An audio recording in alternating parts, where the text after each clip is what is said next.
Welcome back to Bruins Game Reactions. Boston Bruins lose 2-1 at the hands of the Detroit Redwings.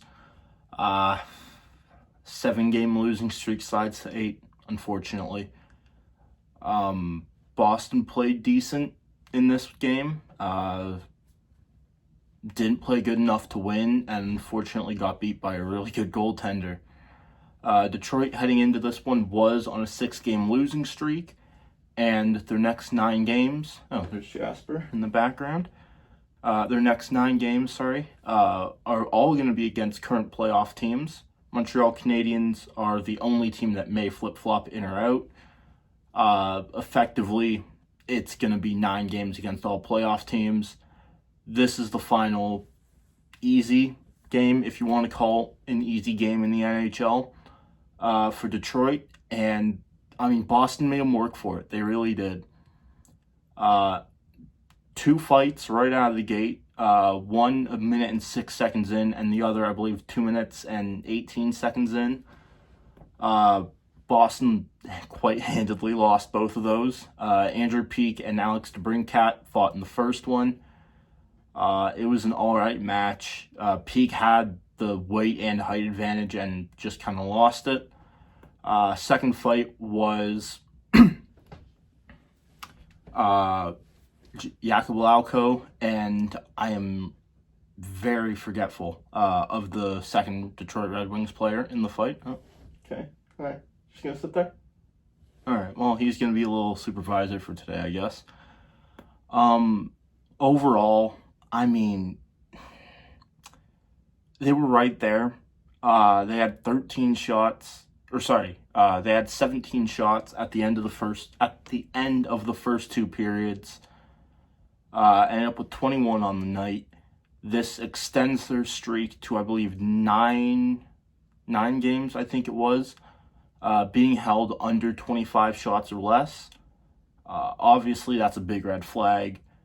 Pastrnak wasn't getting the chances that he's been getting this season.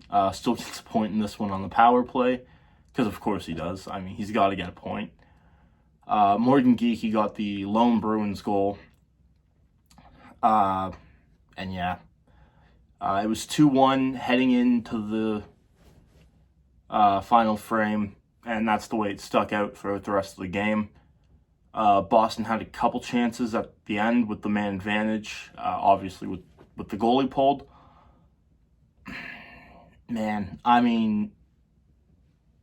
Jeremy Swayman allowed 2 goals on 22 shots.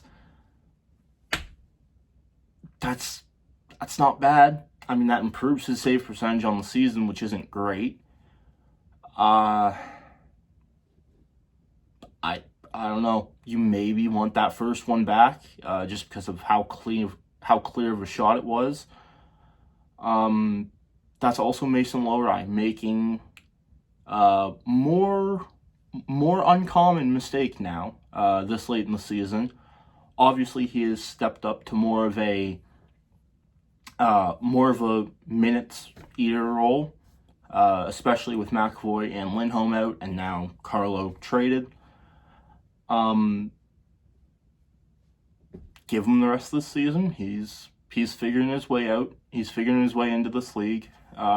He's actually looked really well on the power play. I've enjoyed his play there. Obviously, you only get 2 to 4 minutes a night, team-wise. You maybe get 10 on the power play if it's a really bad game. I'm not upset with his game. Had the turnover that led to the goal. Again, that's a very uncommon mistake. He hasn't made a ton in especially the past 12 games or so. We did get a bit more information on the broadcast with what the injury that Charlie McAvoy is dealing with. Obviously, we know what the Hampus Lindholm injury is, but now that we have more information on the Charlie McAvoy injury, I had to look this up. I'm not a doctor. Obviously, I am a 19-year-old in my bedroom right now. Normally in my mom's basement. I'm in my bedroom. It sounds painful. It really does. He went in for what was supposed to be, I believe, an infection removal or infection treatment. Ends up getting informed after the fact by his doctor. It was a grade 5 AC joint spar. I hope that's right. I'm pretty sure that's what the broadcast said it was. I looked it up. Grade 5 is as bad as they come. Pretty much, yeah, I mean, it can look like an infection from the outside.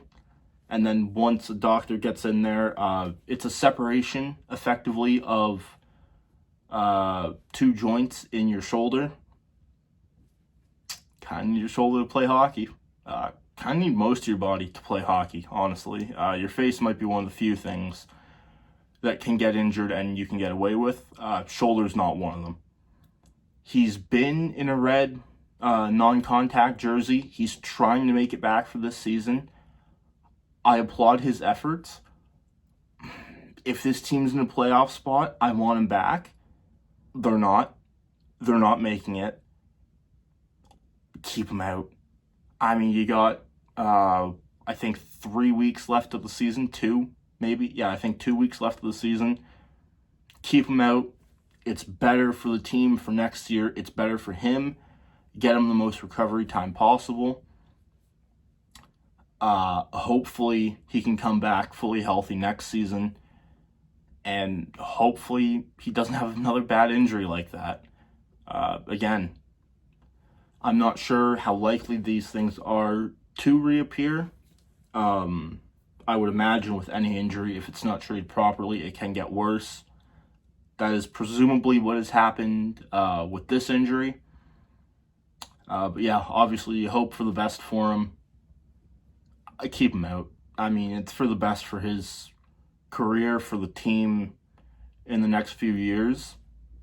He's there. He's traveling with the team. He's going to all the practices. Keep him out. Let him be a part of the team.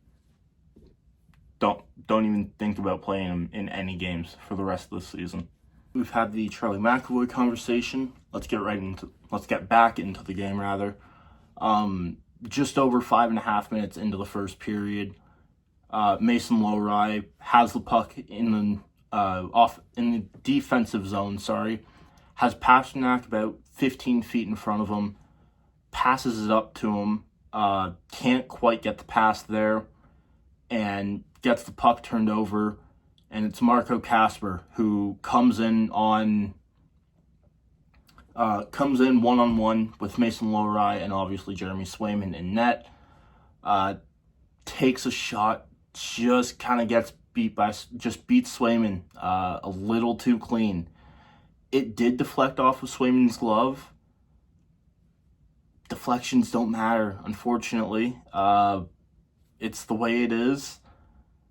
You're expected to stop him. And on that was just too clean of a shot that the goalie needs to have. I'm not putting that one on him, though. Offense needs to be more effective than what they were. I'm happy that they got more than 20 shots. They got 21, though. League average, I think, is 28. Yeah, it's unfortunate, but that's the way it goes sometimes. And then late in the first period, Nikita Zadorov takes a really bad, really late interference call. You could call it puck watching. It's interference. It was a hit that Zadorov was lining up to make. Doesn't need to make, to be honest. The puck got dumped in. And I don't know if Zadorov didn't see the puck get dumped in. I don't know if... I don't know what he was thinking. That's a dumb penalty that effectively cost Boston the game tonight.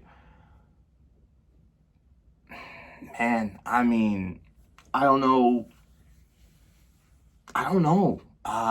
That's not... Yeah, that was a bad penalty to take. Bad timing as well. I believe just under a minute to go in the first period. So obviously the penalty would carry over into the second, and that's when Detroit strikes. Just under a minute into the second period, you got Patrick Kane. Down at the near dot, passes up to Moritz Seider, one times it up to Lucas Raymond, and Lucas Raymond blasts it home. Great shot. Detroit's power play has been deadly all season. I believe the broadcast said that they account for 29% of Detroit's goals. So obviously they're looking for power plays to win games. They're 1 for 10 against Boston for this whole season. I think 1 for 12 now. Man, I mean, that's a bad penalty by Zadorov. That's not a call. That's a call every day of the week. You hate to see a guy put in that position. That hit wasn't needed. It was a clean hit. It was a clean hit. It was just way too late. I would be shocked if Zadorov doesn't hear anything from the Department of Player Safety around noon tomorrow. I mean, yeah, that's unfortunate. Zadorov did miss last game because he flew back to Boston for a family matter. That is all the information we have.